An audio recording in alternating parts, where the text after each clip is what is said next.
भूपेश बघेल ने किसे कहा रिश्ते में तो हम तुम्हारे बाप लगते हैं। मैं आपको भतीजा साबित कर रहा है तो मैं बोल रहा हूँ रिश्ते में हम तुम्हारे बाप लगते हैं। भगवान श्री राम को बताया अपना भतीजा। भांजा राम तो हमारे भांजा लगते हैं। इशारों इशारों में क्या बता गए छत्तीसगढ़ के सीएम। जीत का दावा विपक्षियों पर निशाना।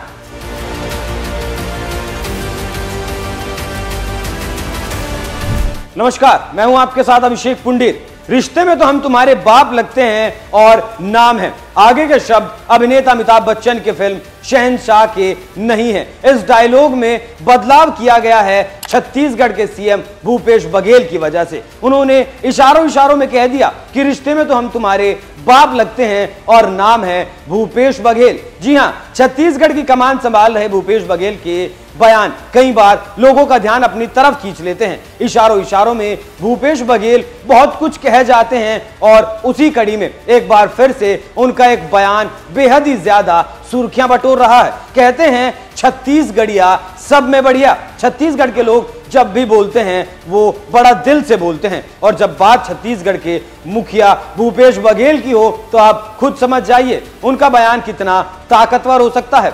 17 नवंबर को छत्तीसगढ़ विधानसभा चुनाव के लिए वोट डालने पहुंचे सीएम भूपेश बघेल ने न सिर्फ अपनी जीत का दावा किया बल्कि एक ऐसा बयान दे दिया जिससे उनके भतीजे विजय बघेल को बहुत ज्यादा बुरा लग सकता है। 7 नवंबर को छत्तीसगढ़ में पहले चरण का मतदान संपन्न हुआ था और दूसरे और आखिरी चरण का मतदान 17 नवंबर को हुआ। इस दौरान सीएम भूपेश बघेल वोट डालने पहुंचे तो पत्रकारों ने उन्हें घेर लिया। बघेल ने इस दौरान कहा कि कांग्रेस 75 से ज्यादा सीट यहां जीतने वाली है। इसके साथ ही जब पत्रकारों ने पाटन, जो सबसे ज्यादा वहां इस वक्त हॉट सीट बनी हुई है, उसको लेकर सवाल किया तो उन्होंने कहा कि जब वो खुद को भतीजा कहते हैं तो फिर रिश्ते में तो हम तुम्हारे बाप लगते हैं। क्या कहा है उन्होंने आगे आप खुद सुन लीजिए। सब लोग मतदान कर रहे हैं, मैं भी अपने गांव में मतदान करने आया हूं। पूरे परिवार के साथ मतदान करने जाऊंगा। कितना आश्वस्त है सर? साहब कितना आश्वस्त है चुनाव को लेकर? देखिए, एक तो त्योहार है, दूसरा धान कटाई है। सारे लोग अपने गांव में हैं, अपने घरों में हैं। शहर वाले भी कहीं गए नहीं क्योंकि परसों ही त्योहार खत्म हुआ है, कल का गैप हुआ और आज मतदान करना है। इसे मतदान जबरदस्त होने की संभावना है। पहले भी छत्तीसगढ़ में करीब ग्रामीण क्षेत्रों में 80% तो हो ही जाता है, शहरी क्षेत्रों में थोड़ा कम होता है, लेकिन मतदान जबरदस्त होता है छत्तीसगढ़ में। बघेल साहब, बीजेपी भी दावा कर रही है जीतने का, आप क्या कहेंगे जीत को लेकर? वो दावा करते रहेंगे, जीतेंगे हम भी लोग। सर, कितने नंबर से पास हो रहे हैं? कितनी सीट आ रही है? 75। अच्छा, उससे कम नहीं होना। लेट वोटिंग के लिए आए हैं, क्या इसका असर भी है कि स्लो परसेंटेज है और राज्यों की तुलना में?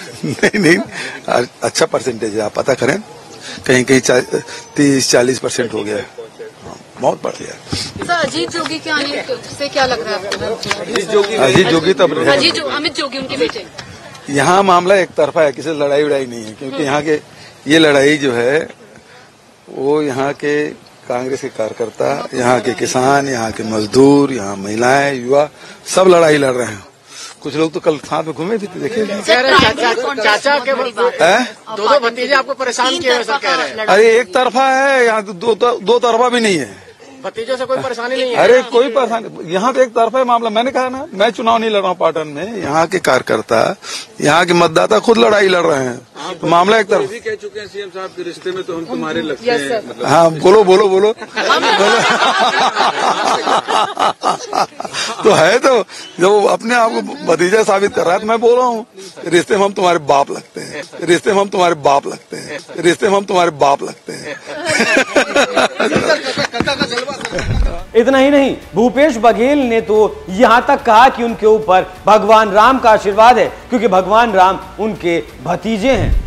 लगातार मारपीट की घटनाएं घट रही है, राजधानी में मारपीट की घटनाएं घट रही है। कल भी युवा कांग्रेस के जो अध्यक्ष थे उनका सर फोड़ दिया गया। इस प्रकार की घटनाएं क्यों? भारतीय जनता पार्टी लगातार हिंसा में उतारू है। ये संकेत है कि भारतीय जनता पार्टी बुरी तरह से पराजित है। बिल्कुल, राम जी की कृपा हम पे बनी हुई है क्योंकि ये कौशल्या माता के धरती है छत्तीसगढ़ और राम तो हमारे भांजा लगते हैं। भूपेश बघेल अपनी जीत को लेकर आश्वस्त हैं, लेकिन ये तो वक्त बताएगा कि जीत किसकी होती है और किसकी हार होती है। लेकिन भूपेश बघेल के इस अंदाज पर आपकी क्या राय है? अपनी राय हमें कमेंट कर जरूर बताइएगा। नमस्कार।